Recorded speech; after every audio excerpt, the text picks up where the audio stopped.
এই বিজয় বাংলাদেশের বিজয়। এই বিজয় আমাদের যে অভূতপূর্ব গণতান্ত্রিক উত্তরণ হয়েছে তার বিজয়।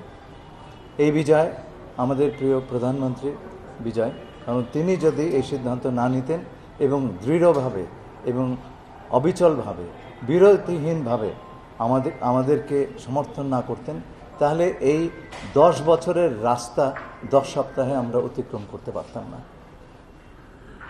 আমাদের পররাষ্ট্র মন্ত্রণালয়ের সকল কর্মকর্তা বিদেশে যারা আছেন, বিভিন্ন দূতাবাসে নিরলসভাবে কাজ করেছেন।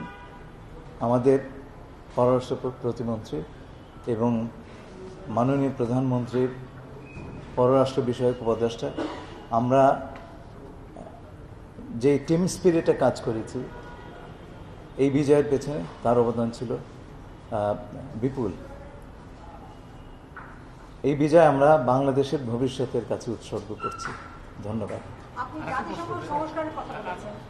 স্যার, একটা বিষয় স্যার, যে একটা প্রশ্ন এখন চলে আসছে, আপনি যেহেতু বিজয় লাভ করেছেন, এটা কনগ্রেচুলেশনস আপনাকে, ডিকেএমের পক্ষ থেকে জানানো হয়েছে।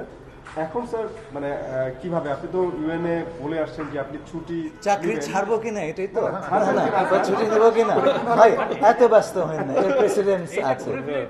আমাদের আজকে থেকে 40 বছর আগে জনাব হুমায়ুন রশিদ চৌধুরী সাহেব, আমাদের প্রাক্তন পররাষ্ট্রমন্ত্রী, এই জাতিসংঘের সাধারণ পরিষদের সভাপতি নির্বাচিত হয়েছিলেন।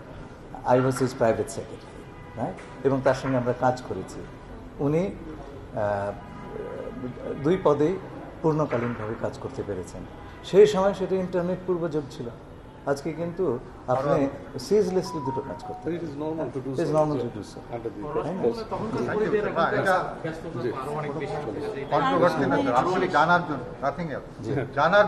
আমরা চাই আপনি 2 পদে থাকেন। এটা আমি আগেও বলে দিয়েছি, ক্লিয়ার করে দিয়েছি। অনেকেই বলেছেন যে এখন যিনি আছেন জার্মানির, উনি তো পররাষ্ট্রমন্ত্রী ছিলেন, উনি তো ওই পদ ছেড়েই কাজ করেছেন। আসলে যে জিনিসটা হচ্ছে, উনি গ্রিন পার্টির নেতা ছিলেন, গ্রিন পার্টি ইলেকশনে হেরেছে, সুতরাং পররাষ্ট্রমন্ত্রী থাকতে পারেননি।